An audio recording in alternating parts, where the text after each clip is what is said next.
এক জঙ্গলে একটি মা হাতি ও তার বাচ্চা থাকত। তারা খুব হাসিখুশি থাকত। সেখানে একটি দুষ্টু বাঘ থাকত। সে সবসময় চাইত হাতির বাচ্চাটাকে কিভাবে খাওয়া যায়। সে একদিন বুদ্ধি করে হাতির সাথে দেখা করল আর বলল, জঙ্গলের আরও ভিতর পাহাড়ের কাছে খুব ভালো ঘাস আছে। সেখানে গেলে তুমি আর তোমার বাচ্চা অনেক খুশি থাকবে। মা হাতি সরল মনে বাঘের কথায় বিশ্বাস করে ফেলল।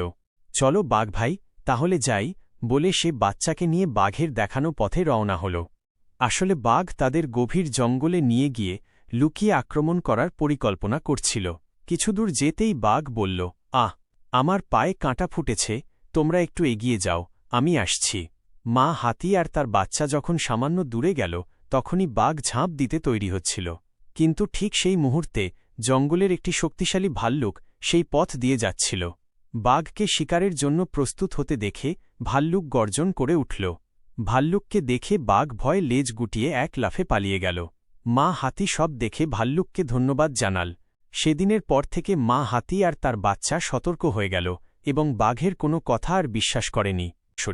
এই গল্প থেকে আমরা জানলাম, না জেনে না বুঝে হুট করে কারোর কথায় সহজে বিশ্বাস করতে নেই, কারণ এর ফল হতে পারে মারাত্মক।